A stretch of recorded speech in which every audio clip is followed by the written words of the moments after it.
नमस्कार मेरे प्यारे भारतवासियों, मैं मोहनदास करमचंद गांधी हूँ। आज मैं आपको अपनी कहानी सुनाऊंगा। एक साधारण मोहनदास से आपके बापू बनने तक का सफ़र। ये केवल मेरी कहानी नहीं, बल्कि भारत की आत्मा के जागरण की यात्रा है। आइए मेरे साथ चलिए। इस भाग में हम देखेंगे मोहनदास करमचंद गांधी के महात्मा बनने की शुरुआत, पोरबंदर की पावन भूमि पर जन्म से लेकर लंदन में कानून की शिक्षा, और फिर दक्षिण अफ्रीका के संघर्षपूर्ण वर्ष, रंगभेद के क्रूर अन्याय के खिलाफ उनका पहला अहिंसक प्रतिरोध और सत्याग्रह का उदय। कैसे इन पहले प्रयोगों ने भावी राष्ट्रपिता की नींव रखी, आइए इसकी यात्रा पर चलते हैं। 2 अक्टूबर 1869 को गुजरात के तटीय शहर पोरबंदर में मोहनदास का जन्म हुआ। यह मेरी प्यारी माँ पुतलीबाई है। मेरी माँ ने बचपन से ही मुझे सत्य, धर्म और नैतिकता के मूल्यों की शिक्षा दी। उन्हीं की सीख ने मेरे जीवन को सही मार्ग दिखाया। यह साधारण बालक आगे चलकर पूरे विश्व के लिए शांति का मसीहा बनने वाला था, जिसकी यात्रा सत्य और अहिंसा के मार्ग पर शुरू होने वाली थी। 1888 में कानून की पढ़ाई करने के लिए वे लंदन पहुंचे। वहां उन्होंने पश्चिमी संस्कृति को अपनाया, परंतु अपनी शाकाहारी प्रतिज्ञा पर अडिग रहे। बैरिस्टर बनकर उन्होंने कानून और न्याय की समझ प्राप्त की, जो उनके भावी आंदोलनों के लिए उपयोगी सिद्ध होने वाला था। 1893 में दक्षिण अफ्रीका के पीटरमैरिट्सबर्ग स्टेशन पर रंगभेद के कारण गांधी जी को ट्रेन से फेंक दिया गया। उस ठिठुरती रात में उन्होंने अन्याय के खिलाफ खड़े होने का संकल्प लिया। प्रथम श्रेणी का टिकट होने के बावजूद उन्हें रंगभेद के कारण ट्रेन से बाहर फेंक दिया गया। तेरी मिट्टी में मिल जावा गुल बनके, मैं खिल जावा, इतनी सी है दिल की आरज़ू। तेरी नदियों में बह जावा, तेरे खेतों में लहरावा, इतनी सी है दिल की आरज़ू। उस रात दक्षिण अफ्रीका के उस स्टेशन पर मेरे भीतर की आत्मा मुझसे कुछ कह रही थी। अन्याय ने मुझे अपमानित अवश्य किया था, लेकिन उसी अपमान ने मेरे भीतर एक नए संकल्प को जन्म दिया। उसी क्षण मैंने निश्चय किया, मैं सत्य और अहिंसा के मार्ग पर चलकर अन्याय का सामना करूंगा। मैं अन्याय के सामने कभी नहीं झुकूंगा, चाहे इसके लिए मुझे कितना भी कष्ट सहना पड़े, चाहे कितनी भी कुर्बानी देनी पड़े। उस रात एक साधारण मोहनदास के भीतर सत्याग्रह का जन्म हुआ, और वहीं से मेरी महात्मा बनने की यात्रा शुरू हुई। उन्होंने दक्षिण अफ्रीका में टॉल्स्टॉय फार्म की स्थापना की। यहाँ स्वावलंबन, सादगी और सामूहिक श्रम की नींव रखी गई। सभी समुदायों के लोग एक परिवार की तरह रहते थे। सत्याग्रह का पहला प्रायोगिक स्थल यही फार्म बना। 1908 में रंगभेद कानून के खिलाफ पहला अहिंसक सत्याग्रह प्रारंभ हुआ। सैकड़ों लोगों ने अपने पंजीकरण प्रमाण पत्रों को आग के हवाले कर दिया। यह अन्यायपूर्ण कानूनों के खिलाफ एक प्रतीकात्मक विद्रोह था, और दुनिया ने पहली बार सत्याग्रह की शक्ति का अनुभव किया। 9 जनवरी 1915 को मोहनदास गांधी भारत लौटे। मुंबई बंदरगाह पर हजारों लोगों ने उनका भव्य स्वागत किया, और भारत की स्वतंत्रता का एक नया अध्याय प्रारंभ हुआ। और आंझना वे तेरी सांसों पे थोड़ा सा वतन का भी हक था। ना देख मुझे यूं मुड़ मुड़ के, तेरा मेरा साथ यही तक था। ये उनका स्वागत किसी मसीहा की तरह किया गया। यहाँ से उनके जीवन का एक नया और सबसे महत्वपूर्ण अध्याय प्रारंभ हुआ। गोखले की सलाह पर उन्होंने तीसरे दर्जे के डिब्बे में भारत का भ्रमण किया। उन्होंने भारत के गांवों के पिछड़ेपन और किसानों की निर्धनता को निकट से देखा। उन्हें महसूस हुआ कि भारत की वास्तविक आत्मा उसके गांवों में बसती है, और उन्होंने स्वयं को देश के गरीबों के साथ एकाकार कर लिया। दक्षिण अफ्रीका से लौटकर गांधी जी ने भारत की आत्मा को पहचाना। चंपारण के नील किसानों का संघर्ष, खेरा का करबंदी आंदोलन और जलियांवाला बाग के नरसंहार के बाद असहयोग का देशव्यापी आह्वान। जब एक धोती पहने सन्यासी की आवाज पर पूरा देश उठ खड़ा हुआ और ब्रिटिश हुकूमत हिलने लगी, आइए देखते हैं। 1917 में बिहार के चंपारण में नील की खेती करने वाले किसानों पर अत्याचार चरम पर था। गांधी जी ने किसानों के दुखों को दर्ज किया और 3 कथिया प्रणाली के खिलाफ मोर्चा खोला। यह भारत की धरती पर पहला सफल सत्याग्रह बना, जिसने किसानों को भयमुक्त होकर खड़े होने का साहस दिया। साबरमती नदी के तट पर गांधी जी ने अपने आश्रम की स्थापना की। चरखा यहाँ स्वावलंबन और स्वदेशी आंदोलन का सबसे बड़ा प्रतीक बना। यह केवल सूत काटने का यंत्र नहीं, बल्कि एकता का सूत्र था। यहीं से देश की स्वतंत्रता की नीतियां तय होती थीं। 1918 में गुजरात के खेरा में फसल बर्बादी के बाद भी कर वसूली की जा रही थी। पटेल और गांधी जी ने मिलकर किसानों को संगठित किया। किसानों ने कर न देने का संकल्प लिया और सरकार को कर वसूली टालने पर विवश होना पड़ा। 13 अप्रैल 1919 के जलियांवाला बाग हत्याकांड ने राष्ट्र को झकझोर दिया। बाबा साहेब और गांधी जी सहित सभी नेताओं ने इस क्रूरता का कड़ा विरोध किया।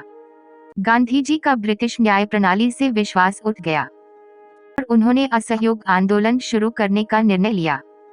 1920 में असहयोग आंदोलन के दौरान विदेशी कपड़ों की होली जलाई गई।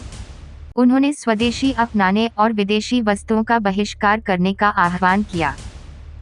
यह ब्रिटिश आर्थिक शोषण के खिलाफ एक बड़ा प्रहार था, जिसने पूरे देश को स्वदेशी के सूत्र में बांध दिया। 1922 में चौरी चौरा की हिंसक घटना से आहत होकर उन्होंने एक बड़ा फैसला किया। उन्होंने कहा कि वे हिंसा की कीमत पर स्वतंत्रता नहीं चाहते। उन्होंने राष्ट्रव्यापी आंदोलन को तुरंत स्थगित कर दिया। यह निर्णय दर्शाता था कि उनके लिए नैतिक मूल्य सर्वोपरि थे। नमक के एक छोटे से टुकड़े से साम्राज्य की दीवारें ढहने लगीं। साबरमती से दांडी तक का ऐतिहासिक सफर, सविनय अवज्ञा आंदोलन और 1942 में करो या मरो का अंतिम शंखनाद, जब पूरा देश अंग्रेजों भारत छोड़ो के नारे के साथ एकजुट हो गया। स्वतंत्रता की उस महान और निर्णायक लड़ाई की कहानी आइए देखते हैं। 12 मार्च 1930 को साबरमती से दांडी की ऐतिहासिक यात्रा शुरू हुई। 78 सहयोगियों के साथ शुरू हुई यह 241 मील की यात्रा जन आंदोलन में बदल गई। रास्ते में हजारों लोग उनके साथ जुटे गए, जिसने पूरे राष्ट्र को एकता के सूत्र में पिरो दिया। 6 अप्रैल 1930 की सुबह दांडी के समुद्र तट पर नमक कानून तोड़ा गया। गांधी जी ने एक मुट्ठी नमक उठाकर साम्राज्य की नींव हिला दी। यह एक मूक संदेश था कि भारत का नमक भारतीयों का है। इसने देशव्यापी सविनय अवज्ञा आंदोलन की शुरुआत कर दी। 1931 के द्वितीय गोलमेज सम्मेलन में उन्होंने कांग्रेस के एकमात्र प्रतिनिधि के रूप में भाग लिया। उन्होंने ब्रिटेन की राजधानी में बैठकर पूर्ण स्वराज की मांग की। उनकी सादगी और दृढ़ता ने सबका ध्यान खींचा। वे दुनिया के लिए एक वैश्विक प्रतीक बन चुके थे। 8 अगस्त 1942 को बंबई के गोवालिया टैंक मैदान से एक नया नारा गूंजा। गांधी जी ने देश को करो या मरो का ऐतिहासिक मूल मंत्र दिया। उन्होंने अंग्रेजों को तुरंत भारत छोड़ने की चेतावनी दी। यह स्वतंत्रता संग्राम का अंतिम और सबसे बड़ा प्रहार था। भारत छोड़ो आंदोलन के बाद उन्हें पुणे के आगाख्या पैलेस में कैद कर दिया गया। कैद के दौरान ही उनकी जीवनसंगिनी कस्तूरबा का निधन हो गया। यह उनके जीवन का सबसे बड़ा व्यक्तिगत आघात था, परंतु वे देश के प्रति अपने कर्तव्य पथ पर अडिग रहे।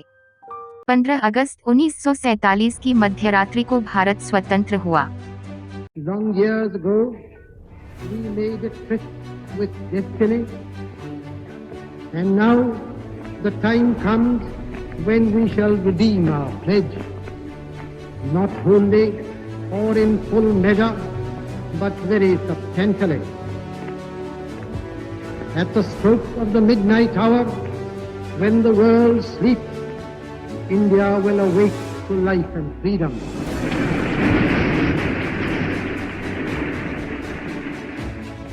A moment comes, which comes but rarely in history, when we step out from the old to the new, when an age ends, and when the soul of a nation, long suppressed, finds utterance.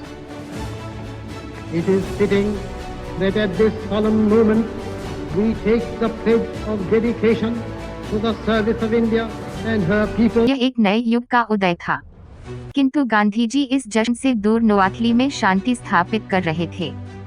आजादी की सुबह आई, लेकिन विभाजन के गहरे भाव लेकर दंगों की आग को शांत करने के लिए नोआखली की दलदली राहों में गांधी जी की शांति यात्रा और फिर बिरला भवन की प्रार्थना सभा में उनके जीवन का अंतिम बलिदान, शारीरिक रूप से जाने के बाद भी उनकी अमर विरासत और सत्य अहिंसा के शाश्वत विचार, आइए इस अंतिम अध्याय में देखते हैं। 1946 में नोआखली में भर के सांप्रदायिक दंगों के बीच गांधी जी शांतिदूत बनकर पहुंचे। उन्होंने गांव-गांव घूमकर लोगों के दिलों से नफरत को मिटाने का प्रयास किया। वे हर कठिनाई को भूलकर भाईचारे की स्थापना में जुटे रहे। उनकी उपस्थिति ने दंगों की आग को शांत कर दिया। कोलकाता में दंगे भड़कने पर उन्होंने आमरण अनशन शुरू किया। उनके अनशन के प्रभाव से दंगाइयों ने अपने हथियार उनके चरणों में डाल दिए।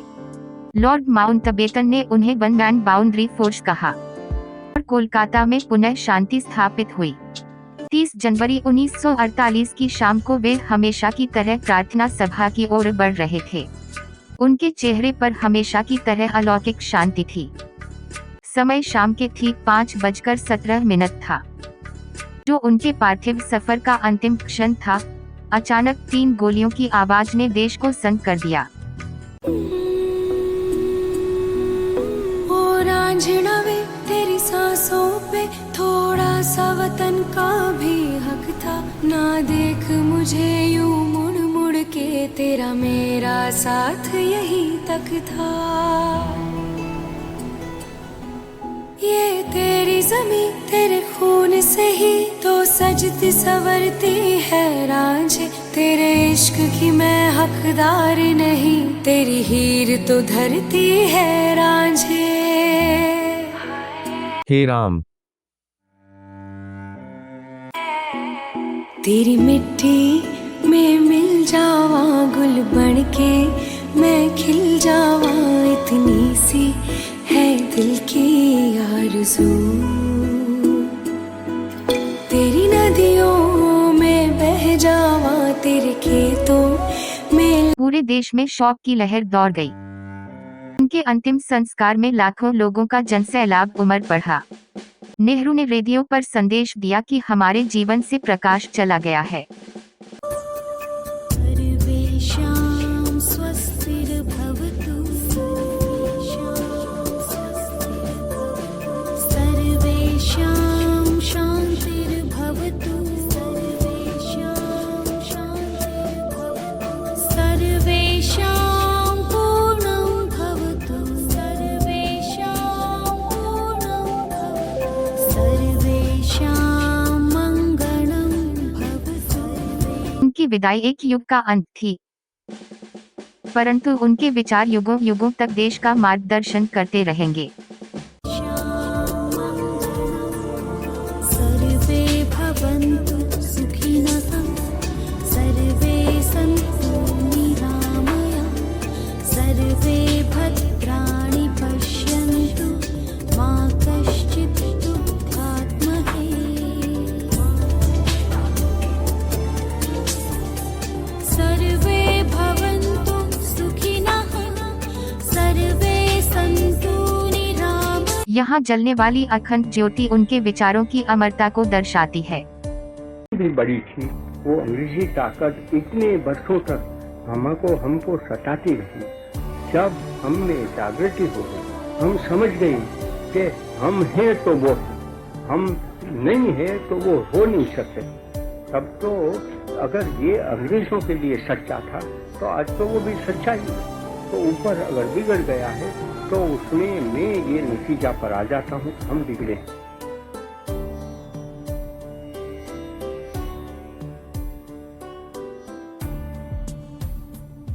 जो मानवता के लिए सदैव प्रेरणा का स्रोत रहेगा। गांधी जी का विचार आज केवल भारत का नहीं, बल्कि संपूर्ण विश्व का धरोहर बन चुका है। संयुक्त राष्ट्र ने उनके जन्मदिन को अंतर्राष्ट्रीय अहिंसा दिवस के रूप में घोषित किया। उनका सत्य और अहिंसा का सिद्धांत हमेशा प्रासंगिक रहेगा। मैं आपसे विदा लेता हूँ। आने वाले भागों में मैं आपको अपने जीवन की प्रत्येक महत्वपूर्ण घटना के बारे में विस्तार से बताऊंगा। तब तक के लिए मुझे अनुमति दीजिए। आप सभी को मेरा सादर प्रणाम। तेरी मिट्टी में मिल जावा गुल बन के मैं खिल जावा, इतनी सी है दिल की आरज़ू। तेरी नदियों में बह जावा, तेरे खेतों में लहरावा, इतनी सी है दिल की आरज़ू।